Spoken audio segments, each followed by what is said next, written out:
بسم اللہ والحمدللہ والصلاة والسلام علی رسول اللہ۔ سورۃ البقرہ کی آیت نمبر 177، جس کو آیا بیر کا عنوان دیا جاتا ہے، اس کا مطالعہ جاری ہے۔ اس آیت کا مضمون ہے نیکی کا قرآنی تصور۔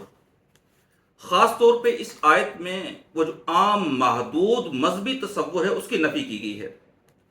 یہ مذہبی تصورات ہمارے ہاں بھی پائے جاتے ہیں کہ دین کا جامع تصور جب سامنے نہیں ہوتا تو بسا اوقات صرف رفع یدین کے اوپر ہمارا جھگڑا شروع ہو جائے گا، اور رفع یدین کرنے یا نہ کرنے کی بنیاد پہ، اور امام کے پیچھے سورہ فاتحہ پڑھنے یا نہ پڑھنے کی بنیاد پر، آمین بالجہر اونچا یا دل میں کہنے کی بنیاد پر ہم ایک دوسرے کی نماز کی نفی کر ڈالتے ہیں۔ اس آیت مبارکہ میں اسی چیز کو موضوع بنایا گیا ہے کہ محدود تصور نیکی کی نفی کی جائے اور نیکی کا ایک جامع تصور لوگوں کے سامنے رکھا جائے۔ گویا اس آیت مبارکہ کا انداز بالکل وہی ہے جو کلمہ طیبہ کے پہلے حصے کے لا الہ، کوئی معبود نہیں، یعنی پہلے تو نفی کر دی گئی کہ دنیا کے اندر کوئی معبود ہے ہی نہیں الا اللہ، سوائے اللہ کے۔ بالکل اسی طریقے سے اس آیت مبارکہ کے اندر نیکی کے محدود تصور کی نفی کرتے ہوئے نیکی کا ایک جامع اور حقیقی تصور جو ہے وہ لوگوں کے سامنے رکھا گیا ہے۔ پھر قرآن مجید کا ایک عام انداز ہے کہ کسی ایک موقع کو بنیاد بنا کر ایک عمومی ہدایت دے دی جاتی ہے جو اس وقت کے لوگوں کی ہدایت کے بھی لیے کافی ہوتی ہے، اور پھر رہتی دنیا تک کے انسانوں کی ہدایت کے لیے بھی وہ کافی ہوتی ہے۔ اور یہ قرآن مجید کا ایسا معجزانہ اسلوب ہے جس کی کوئی اور نظیر دنیا کے کسی اور لٹریچر کے اندر موجود نہیں ہے۔ یہاں پہ نیکی کا وسیع تر تصور سمجھانے کے لیے اللہ جل شانہ نے تحویل قبلہ کو بنیاد بنایا ہے۔ تحویل قبلہ کو سمجھنا بہت ضروری ہے۔ مشرکین مکہ اپنے آپ کو خانہ کعبہ کا متولی کہتے تھے، اور وہ بڑا فخر سمجھتے تھے کہ ہم زائرین کعبہ کی خدمت کرتے ہیں، حج اور عمرہ کے لیے آنے والوں کو کھانا کھلاتے ہیں، ان کی رہائش کا اہتمام کرتے ہیں۔ تو اس بنیاد پہ وہ سمجھتے تھے کہ ہم اللہ کے بڑے چہیتے ہیں۔ اور بالکل اسی طرح کے تصورات یہود کے ہاں بھی موجود تھے۔ وہ اپنے آپ کو یہ کہتے تھے نحن احباؤہ، ہم اللہ کے پسندیدہ ہیں، نحن ابناء اللہ، ہم اللہ کے بیٹے ہیں۔ اور قرآن مجید نے بھی اس سے ملتی جلتی بات کئی جگہ پہ کہی، انی فضلتکم علی العالمین، یقیناً میں نے تمہیں تمام جہان والوں کے اوپر فضیلت دی ہے۔ تو یہ جو مشرکین مکہ کا تصور تھا کہ ہم سپیریئر لوگ ہیں اس لیے کہ ہم خانہ کعبہ کے متولی ہیں، ہم خانہ کعبہ کی خدمت کرتے ہیں، زائرین کی خدمت کرتے ہیں، تو اللہ تعالیٰ نے اس آیت مبارکہ کے اندر اس تصور کی نفی کی ہے۔ قرآن مجید کی اس آیت کے ترجمہ ذرا آپ حضرات کے سامنے پہلے رکھ دیا جائے۔ لیس البر، نیکی یہ نہیں ہے، ان تولوا وجوہکم قبل المشرق والمغرب، کہ تم اپنے چہرے مشرق یا مغرب کی طرف موڑ لو۔ ولیکن البر من آمن باللہ، بلکہ نیکی تو اس شخص کی ہے جو اللہ پر ایمان لاتا ہے، والیوم الآخر، اور آخرت پر ایمان لاتا ہے، والملائکۃ والکتاب والنبیین، اور فرشتوں، کتابوں اور نبیوں پر ایمان لاتا ہے۔ اس کے اگلے پورشن کا مطالعہ تو انشاءاللہ بعد میں کریں گے۔ تو یہاں پہ اللہ تعالیٰ نے مشرکین کے اس تصور کی نفی کی ہے اور یہود کے اس تصور کی نفی کی ہے۔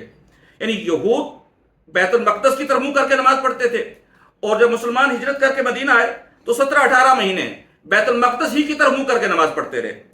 تو یہود کے ذہن میں بھی ایسی آیا کہ یہ اگرچہ کہ ان کی کچھ باتیں تو ہم سے مختلف ہیں لیکن ہمارا قبلہ ایک ہے، تو ہو سکتا ہے کہ آپس میں ہمارے اندر کوئی یکسانیت پیدا ہو جائے۔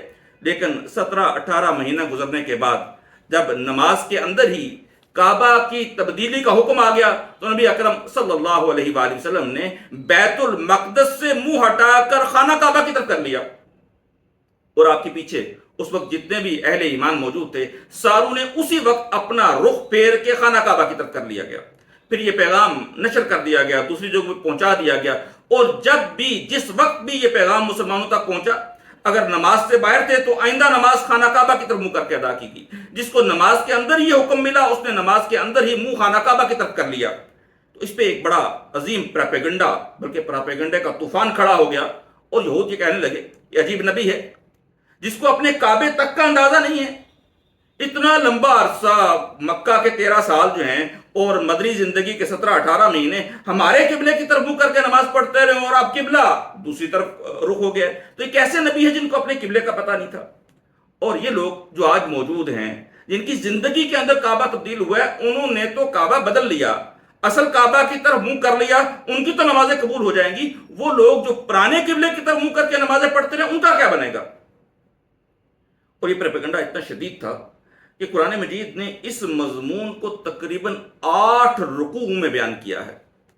مرکزی طور پہ قرآن مجید کا رکوع نمبر 17 اور 18 پورے 2 رکوع دوسرے پارے کے آغاز سے سَيَقُولُ السُّفَهَاءُ، عنقریب یہ بیوقوف کہیں گے کہ کس چیز نے انہیں مجبور کیا ہے کہ انہیں اپنے کعبہ بدل لیا۔ 2 رکوع، پھر 2 رکوع پہلے 14واں رکوع جو ہے اور 15واں رکوع وہاں تحویل قبلہ کا تذکرہ ہے، اور 2 رکوع بعد پھر یہ آیت مبارکہ جو ہے یہاں پہ تحویل قبلہ کا تذکرہ ہے۔ یعنی یہ مضمون اتنا اہم تھا اور یہ پروپیگنڈا اتنا شدید تھا کہ اس کی نفی کرنے کے لیے اللہ جل شانہ نے اس مضمون کو 8 رکوعوں کے اندر بیان کیا ہے۔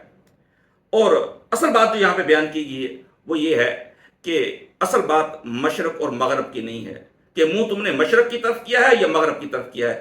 اصل بات یہ ہے کہ کس کا حکم مانا جا رہا ہے۔ اگر حکم مشرق کی طرف منہ کر کے نماز پڑھنا تھا تو وہ نیکی کہلائے گا، اور اگر حکم مغرب کی طرف منہ کر کے نماز پڑھنا ہو تو پھر یہ نیکی یہ کہلائے گا۔ صرف مشرق اور مغرب کا تعلق نیکی کے ساتھ نہیں ہے، بلکہ نیکی کا تعلق اس بات سے ہے کہ حکم کیا ہے۔ اگر حکم کو مان لیا جائے گا تو نیکی ہوگی، اور اگر حکم کو نہیں مانا جائے گا تو نیکی نہیں ہوگی۔ اسی تصور نیکی کو انشاءاللہ آئندہ نشستوں کے اندر ہم اور تفصیل کے ساتھ پڑھیں گے۔ اللہ تعالیٰ ہمیں اس تصور کو صحیح معنوں میں سمجھنے کی اور اس پر عمل پیرا ہونے کی توفیق نصیب فرمائے۔ وآخر دعوانا ان الحمدللہ رب العالمین۔